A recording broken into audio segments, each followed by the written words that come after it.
DD किसान, बदलते भारत की शान।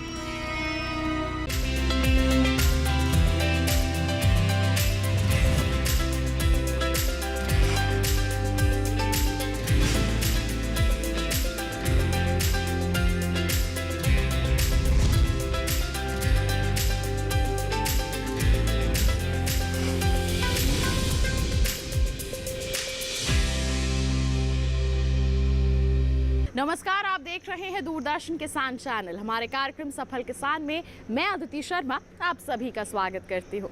हमारे इस कार्यक्रम में बता दें आपको, विशेष तौर पर हम आपको ऐसे किसानों से मिलवाते हैं जो कृषि क्षेत्र में कुछ नया कर रहे हैं। हमारा प्रयास रहता है ऐसे किसानों से आपको रूबरू करवाने का जो कृषि क्षेत्र में जैविक और प्राकृतिक खेती को जोड़कर कुछ नया कर रहे हैं।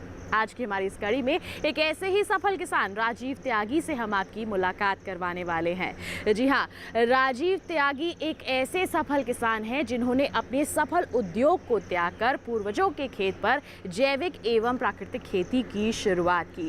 राजीव त्यागी देश की माटी और हमारे जो अन्नदाता हैं उनको देश का भाग्य विधाता बनाने के संकल्प के साथ साथ जैविक खेती और पशुपालन कर रहे हैं और इसमें सफलता भी हासिल कर रहे हैं। तो किस तरह से इनके सफर की शुरुआत हुई है और कैसे वो इस मुकाम तक पहुंचे हैं, जानने के लिए आइए रुख करते हैं उत्तर प्रदेश के मेरठ के अलीपुर गांव का।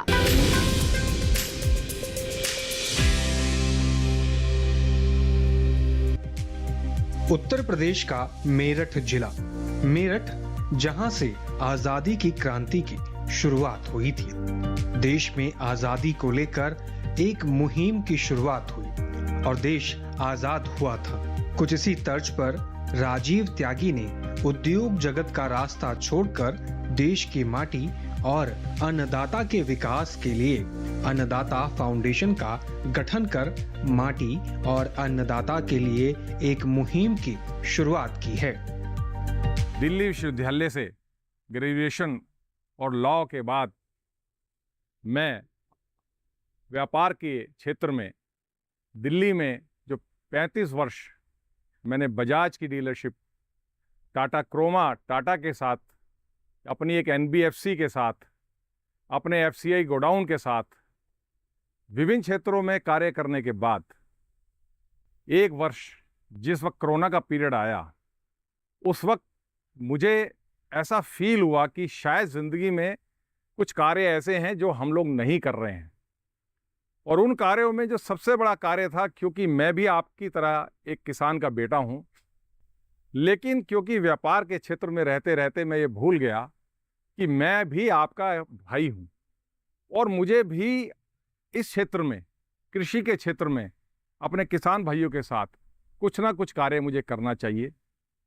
इसलिए ये सब चीज़ जानते हुए कि एग्रीकल्चर क्षेत्र में आज जो हमारे किसान भाई हैं वो मैक्सिमम उपज लेने के लिए, मैक्सिमम प्रॉफिट कमाने के लिए पेस्टिसाइड्स का भरपूर मात्रा में इस्तेमाल कर रहे हैं।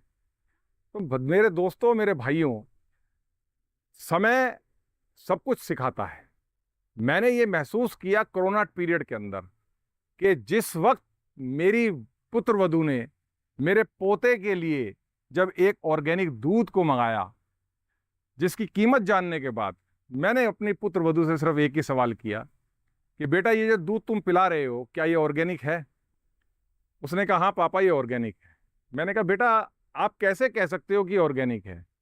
जब तक गाय ने चारा ही ऑर्गेनिक नहीं खाया तो दूध ऑर्गेनिक कैसे हो जाएगा? सवाल उस दूध का नहीं था, सवाल सिर्फ ये था कि मेरे मन में एक सवाल आया कि अगर मेरे घर में मेरी पुत्रवधू मेरे बच्चे के लिए इतनी चिंता कर सकती है तो इस देश के अंदर कितनी ऐसी माताएं होंगी जो अपने बच्चों के भविष्य के लिए एक पौष्टिक फूड की, एक ऐसे भोजन के लिए सोचती होंगी कि मेरे बच्चे का स्वस्थ निर्माण हो। बच्चा स्वस्थ होगा तभी तो हम लोग का देश स्वस्थ होगा। हमारे जीवन का आधार है अन्न और अन्न पैदा होता है मिट्टी में। फूड की जननी है धरती माँ, जिसे रासायनिक खाद देकर हम अत्याचार कर रहे हैं। जैविक और प्राकृतिक उत्पाद मानव स्वास्थ्य को बेहतर रखने के अलावा खेत की उर्वरा शक्ति को बनाए रखने में मददगार होते हैं। बच्चों का स्वास्थ्य और भविष्य बेहतर होगा। इसी सोच को आगे बढ़ाने के लिए राजीव त्यागी ने अन्नदाता फाउंडेशन का गठन किया और एक मिशन के तहत प्राकृतिक खेती को बढ़ावा देने के लक्ष्य के साथ आगे बढ़े। इस बारे में राजीव त्यागी कहते हैं, हम फूड की क्वालिटी की बात तो कर रहे हैं, लेकिन फूड से पहले ये फूड पैदा कहाँ से होता है? इस फूड की जननी कौन है? इस फूड की जननी है हमारी पृथ्वी माँ, हमारी माटी, जो हमारे लिए पौष्टिक से पौष्टिक, सात्विकता से भरपूर, प्रोटीन से भरपूर भोजन देती है। लेकिन हम किसान भाई, हम जो माटी पुत्र हैं, हम जो किसान, जो मिट्टी से ही जीवन बनाते हैं, इससे ही पैसा कमाते हैं, हम ये भूल गए कि हम इसके ऊपर कितने अत्याचार कर रहे हैं। हम पैसे के लालच में, सिर्फ इसलिए कि ज़्यादा पैसा आए, क्या कभी हम लोगों ने सोचा कि जो भोजन हम लोग इस संसार में अपने बच्चों को हम भोजन दे रहे हैं, क्या वो भोजन उनके लिए कैसा है? उससे उनका कैसे भविष्य का निर्माण होगा? उनके स्वास्थ्य पे क्या असर पड़ेगा? ये कभी हम लोगों ने नहीं सोचा। बस इसी सोच के साथ मैंने अपने आप को जागरूक करते हुए एक मिशन की तरफ कदम बढ़ाया और वो मिशन था मेरा अन्नदाता फाउंडेशन। राजीव त्यागी बताते हैं कि जैविक खेती की ओर बढ़ने के दौरान उन्हें कुछ मुश्किलों का भी सामना करना पड़ा। गोबर नहीं मिलने पर उन्हें गोबर बाहर से मंगाना पड़ा। गोबर के बिना प्राकृतिक खेती नहीं हो सकती। जैविक खेती करने के साथ साथ पशुपालन बेहद फायदेमंद होता है। इसे जानकर राजीव त्यागी गाय पालन का भी काम किया और जैविक खेती शुरू की। किसान भाइयों, ये जो आप बाग मेरे साथ जो देख रहे हो, ये मेरे पिताजी ने बड़ी मेहनत के साथ लगाया था। लेकिन जब दिल्ली में व्यवसाय करने के बाद जब मुझे ये महसूस हुआ कि मुझे ऑर्गेनिक खेती की तरफ जाना है, तो जब मैं बाग में आया तो मुझे ऐसा प्रतीत हुआ कि क्यों ना इस फल को, जिसको कि हम सिर्फ केमिकल बेस ही पैदा कर सकते हैं, क्यों ना हम इसे प्राकृतिक विधि से, जिस विधि से वर्षों तक लोग फल और फ्रूट का सेवन करते रहे, उसका आनंद लेते रहे, तो क्या उस प्राकृतिक विधि से हम दोबारा से ऐसा फल पैदा नहीं कर सकते?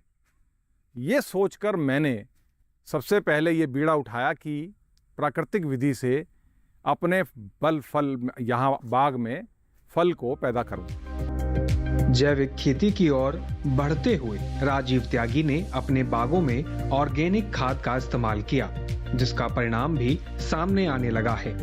जैविक खादों के प्रयोग से राजीव त्यागी के खेतों में लगे आम के फलों की क्वालिटी उन्नत हुई है। इलाके में उन्नत किस्म की लीची, नाशपाती भी पैदा हो रही है। इस बारे में राजीव त्यागी बताते हैं, मेरे किसान भाइयों, ये जो हमारा बाग है, ये करीब 100 बीघे के अंदर हमारा बाग है, जिसमें आम की सभी वैरायटीज़, चाहे वो राम केला हो, दशहरी हो, चौसा हो, लंगड़ा हो, गुलाब जामुन हो, रटोल हो, आम्रपाली हो, ये सभी के वृक्ष हमारे बाग में हमारे पिताश्री ने लगाए थे। उसके बाद हमने पहली बार इस वर्ष में हमने बिना किसी पेस्टिसाइड्स के प्योर ऑर्गेनिक प्राकृतिक तरीके से हमने इस बाग के अंदर खाद लगाया। गौवंश का गोबर और गोमूत्र का उपयोग खेत की उर्वरा शक्ति को बढ़ाने और उत्पादन को बेहतर बनाने में किया जाता रहा है। मानव और खेत दोनों के स्वास्थ्य के लिए जैविक खेती बेहतर है।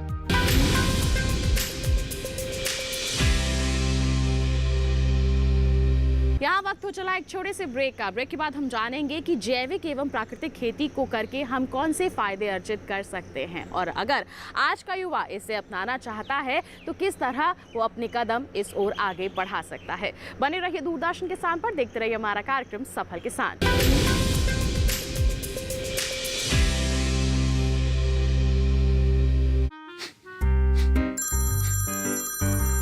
अंदर आपका केवाईसी अपडेट करना है, नहीं तो अकाउंट और एटीएम कार्ड ब्लॉक हो जाएगा। सावधान, सावधान। 2.5 करोड़ का इनाम मुझे। देखिए, अनजाने कॉल्स, फर्जी ईमेल्स, लिंक्स और जाली ऐप से अपना पिन, ओटीपी, पासवर्ड कभी भी किसी के साथ शेयर न करें। आप रहेंगे सावधान तो नहीं होगा नुकसान। आरबीआई कहता है, जानकार बनिए, सतर्क रहिए। बैंक है तो घर पे पैसे रखने का रिस्क क्यों लेना? सुनो भैया, फफूंदी नाशक दो जिससे धान चकाचक हो जाए। जब ब्लास्ट और शीत लाइट को करना हो पस्त, तो कोई भी फफूंदी नाशक से रिस्क क्यों लेना? आईआईएल के ट्रैक्टर ब्रांड का इजुकी। इजुकी है तो रिस्क क्यों लेना?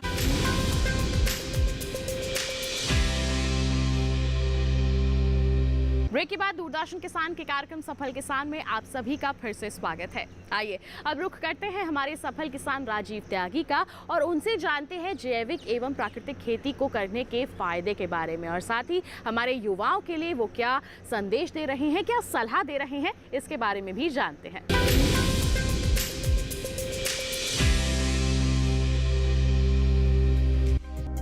प्राकृतिक तरीके से बागवानी फसलों का उत्पादन करने से किसानों को फायदा ही फायदा होता है। बागवानी फसलों का उत्पादन किसी भी तरह से नुकसान का काम नहीं है, बस इसमें मेहनत और सब्र की जरूरत होती है। बागवानी फसलों के साथ सब्जी वर्गीय फसलों को भी लगाकर आय को बेहतर किया जा सकता है। किसान भाइयों, मैं आपको आमदनी से लेकर एक जानकारी देना चाहता हूं कि एक मेरा किसान भाई अगर 10 बीघे जमीन उसके पास है तो 10 बीघे जमीन में वो कम से कम 50 आम के पेड़ लगा सकता है, और उसके बीच की जो स्पेस बचती है उसमें 25 पेड़ वो आड़ू के लगा सकता है। और जो उसकी धोरण होती है चारों तरफ की जो दिशाएं हैं, अगर किसी के पास 4 हैं तो, अगर किसी के पास 2 हैं तो, वो उसके ऊपर ये नाशपाती का इसके कम से कम 50 ही पेड़ कम से कम इसके लगा देगा साइड साइड में धोरण पे। और अगर किसी दूसरी इसके साइड में उसके पास और दूसरी साइड भी धोरण की है तो वहां पे वो कटहल के पेड़ों को लगा सकता है। तो ये तो धोरण का हिसाब हो गया और पेड़ का। और अब पेड़ के ऊपर आम का हिसाब है मेरे दोस्तों कि एक आम का पेड़ आपको 4 क्विंटल आम देता है, और नाशपाती आपको 3 क्विंटल तक देती है, और आड़ू आपको 2 क्विंटल तक आड़ू आपको मिलता है। कटहल भरपूर बड़ा पेड़ हो जाने पर आपको 10 क्विंटल तक आपको कटहल मिलता है। तो अगर आप इनको मंडी के रेट से भी अगर कैलकुलेट करेंगे तो आपको ये महसूस होगा कि अगर कोई किसान प्राकृतिक विधि से फल पैदा कर रहा है तो जितनी लागत से वो खेती करता है उतनी लागत से खेती से ज्यादा वो फल से भी पैसा कमा सकता है। प्राकृतिक तरीके से बागवानी फसलों में आम, लीची, अमरूद, नाशपाती आदि के साथ नीचे की खाली पड़ी जमीन पर लौकी, कद्दू सहित अन्य सब्जी वर्गीय फसलों को पैदा कर किसान अपनी आय में बढ़ोतरी कर सकते हैं। फसल चक्र को अपनाकर सब्जी वर्गीय फसलों का उत्पादन कर आय को बेहतर बनाया जा सकता है। नए एंटरप्रेन्योर इससे अधिक आय ले सकते हैं। कि 10 बीघे खेती में अगर एक आम पे 4 क्विंटल आम होते हैं, एक नाशपाती पे अगर 3 क्विंटल नाशपाती होती है, और एक कटहल पे अगर 10 क्विंटल कटहल होता है, और अगर आप जमीन के अंदर जो हम फसल उपजाई करते हैं, जो फसल चक्र, अगर हम उन सब का विश्लेषण करें तो अगर आज की डेट में कोई भी व्यक्ति किसी भी अगर हिसाब से अगर उसका आंकलन करे तो अगर आप ये मान के चलें कि 10 बीघे के ऊपर आपको अगर 20,000 रुपया महीना, 20,000 का मतलब होता है आपका 12 एकम 12, 12 दूनी 24, 2,40,000 रुपया साल का। अगर आप तमाम खर्चे निकालने के बाद अगर आप इतना पैदा कर रहे हैं तो किसी भी नौकरी के अंदर, किसी भी स्थान पे अगर आप किसी भी जगह पर आप कोई व्यवसाय करने की बात करते हैं, नौकरी करने की बात कर रहे हैं, तो ये तो मैं आपको मिनिमम इनकम आपको वो बता रहा हूं कि जो आपके पास हर कीमत पे किसी भी हिसाब से आप आड़ू का रेट, आम का रेट, कटहल का रेट, किसी भी रेट से एंगल से लगा के ये विश्लेषण करके देख लीजिए कि अगर 20,000 रुपये सारे खर्चे निकालने के बाद आपको मिलते हैं। और रह गई इसके अलावा जो भूमि के द्वारा, जो खेती के द्वारा आप जो अपनी उपज से पैदा करते हैं, वो चाहे वो सब्जी हों, चाहे वो दालें हों, अगर आप उनका भी विश्लेषण करोगे तो पूरे साल में आप अगर कोई मौसम की मार ना हो तो 10,000 रुपया महीना वो भी कम से कम आप उस उपज से पैदा कर सकते हैं। मिट्टी की उर्वरा शक्ति को बढ़ाने में जैविक उर्वरकों का प्रयोग खेतों के लिए उपयोगी और मानव स्वास्थ्य के लिए काफी अधिक लाभदायक है। जैविक उर्वरकों को बनाना बेहद आसान है। इसे बनाने में कोई खास मेहनत भी नहीं करनी पड़ती। जैविक खेती पशुओं के बिना संभव नहीं है। पशुओं का गोबर जैविक उर्वरक बनाने में महत्वपूर्ण भूमिका निभाते हैं। देसी गाय के पालन से संपन्नता आती है। गाय के गोबर में ऐसे जीवाणु होते हैं जो खेत की उर्वरा शक्ति को बढ़ाते हैं। ऐसे जीवाणु किसी दूसरे जानवर में नहीं मिलते हैं। खेत में मुर्गी पालन से भी कीड़े मकोड़े खत्म होते हैं। किसान भाइयों, ये जो आप गाय देख रहे हैं,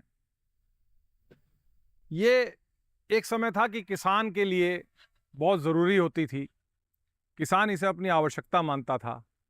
लेकिन समय के साथ साथ जैसे जैसे किसान की आमदनी कम हुई, किसान के पास ज़मीन का क्षेत्रफल कम होता चला गया, उसका ध्यान आज गाय की तरफ तो है, लेकिन उन गायों की तरफ है जो उसको ज़्यादा दूध देती हैं।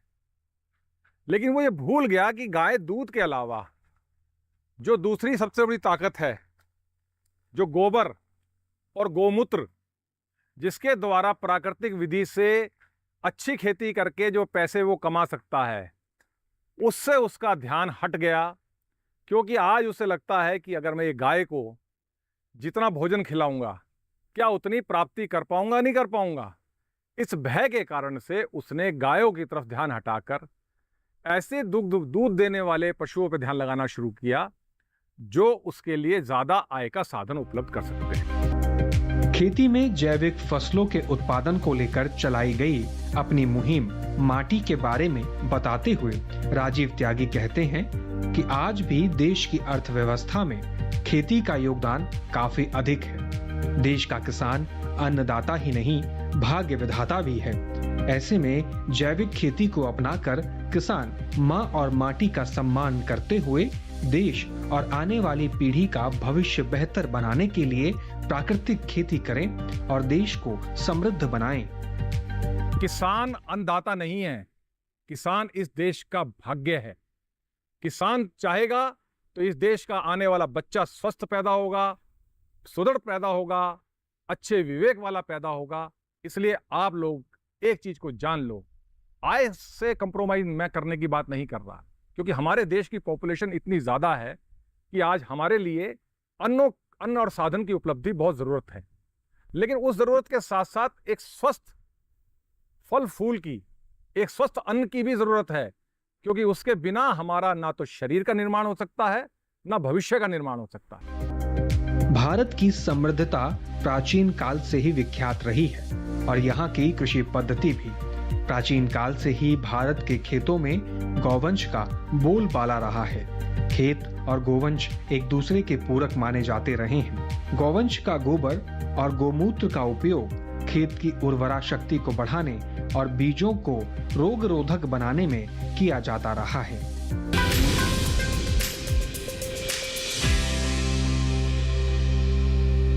यहाँ वक्त तो चला है एक और छोटे से ब्रेक का। आप कहीं मत जाइए। ब्रेक के बाद हम आपको बताएंगे कि जैविक एवं प्राकृतिक खेती को और भी ज़्यादा बढ़ाने के लिए, हमारे किसानों के समक्ष इसे और भी ज़्यादा पहुँचाने के लिए किस तरह के प्रयास किए जा रहे हैं, जानेंगे हम। राष्ट्रीय जैविक एवं प्राकृतिक खेती केंद्र गाजियाबाद क्या कुछ कर रहा है।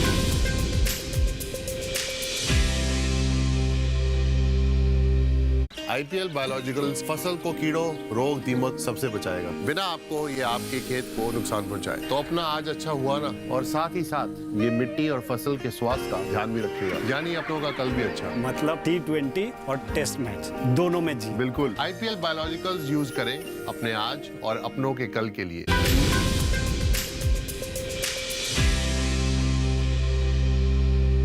ब्रेक के बाद दूरदर्शन किसान के कार्यक्रम सफल किसान में आप सभी का फिर से स्वागत है। ब्रेक पर जाने से पहले हमने आपको जानकारी दी थी, हम जानेंगे राष्ट्रीय जैविक एवं प्राकृतिक खेती केंद्र गाजियाबाद के प्रयासों के बारे में।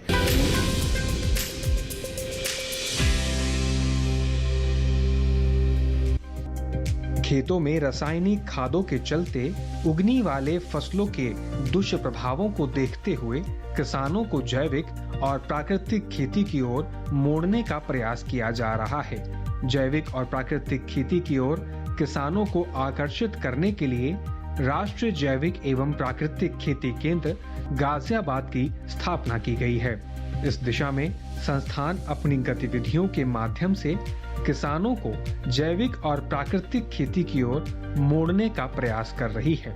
इस बारे में जानकारी देते हुए संस्थान के निदेशक डॉक्टर जगनेश शर्मा जी बताते हैं, हमारा जो संस्थान है वो देश में जैविक एवं प्राकृतिक खेती को बढ़ावा देने के लिए प्रमुखतया यहाँ पर कार्यरत है।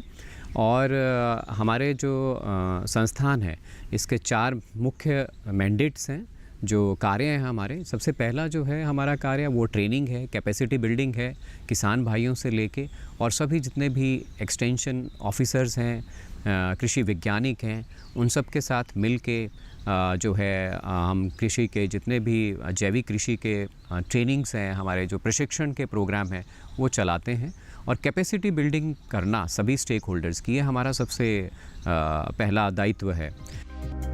देश में किसानों की तकनीकी जानकारी देने और खेतों में पैदावार बढ़ाने के लिए राष्ट्रीय जैविक एवं प्राकृतिक खेती केंद्र खेत में पैदावार बढ़ाने के लिए उन्नत किस्म के बीजों को विकसित करने के अलावा किसानों को बेहतर सुविधा देने का प्रयास करती हैं। इस बारे में बता रहे हैं राष्ट्रीय जैविक एवं प्राकृतिक खेती केंद्र के वैज्ञानिक डॉक्टर जगत सिंह। यहाँ पे हम जो जैविक खेती के लिए जो इम्पोर्टेंट इनपुट हैं, आज इसके ऊपर में चर्चा करेंगे। और जब जैविक खेती की बात करते हैं तो जैविक खेती में जो सॉइल हेल्थ या मृदा स्वास्थ्य जैविक खेती का मेरुदंड है। और मृदा स्वास्थ्य में जो ऑर्गेनिक कार्बन है इसका नर्वस सिस्टम कहा जा सकता है।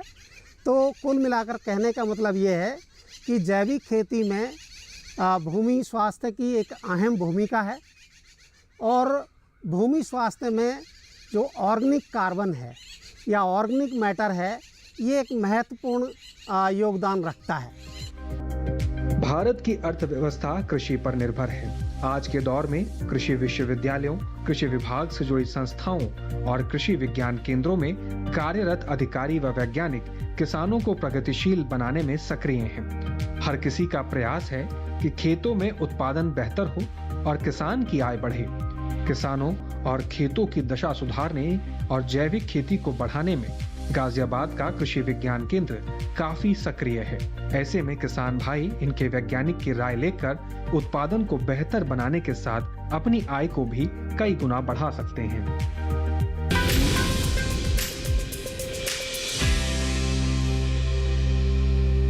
तो ये था हमारा आज का कार्यक्रम सफल किसान, जिसमें हमने जाना कि अगर दृढ़ निश्चय कर लिया जाए तो हम निश्चित तौर पर किसी भी व्यवसाय में सफलता हासिल कर सकते हैं। और यही कर दिखाया है हमारे आज के सफल किसान राजीव त्यागी ने। वो केवल खुद ही सफल नहीं हुए हैं बल्कि अन्य लोगों को भी आगे बढ़ने के लिए लगातार प्रेरित कर रहे हैं। उम्मीद करते हैं इनकी दास्तान को जानकर आप इनसे निश्चित तौर पर प्रेरित हुए होंगे। साथ ही आपको बता दें, ऐसी ही कोई दास्तान आप हम तक पहुँचाना चाहते हैं तो आप हमें ईमेल कर सकते हैं। ईमेल आईडी है safalkisan@gmail.com या फिर आप हमें पत्र लिखिए। पता है हमारा सफल किसान, कमरा नंबर 77, CPC दूरदर्शन, खेलगांव, नई दिल्ली 110049। तो इसी के साथ किसान भाइयों बहनों, आज के लिए इतना ही। अगले अंक में फिर होंगे हाजिर, तब तक के लिए दीजिए इजाजत। लेकिन आप बने रहिए दूरदर्शन किसान पर। नमस्कार।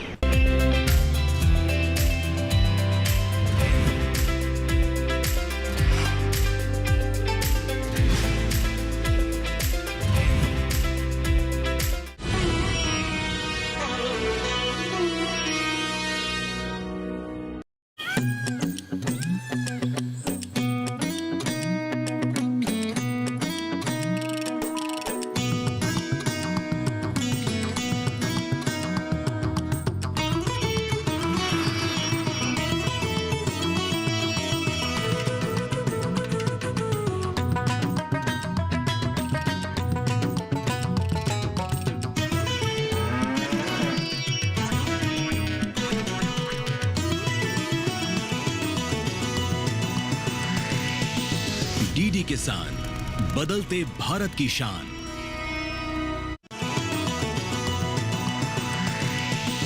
डीडी किसान, बदलते भारत की शान।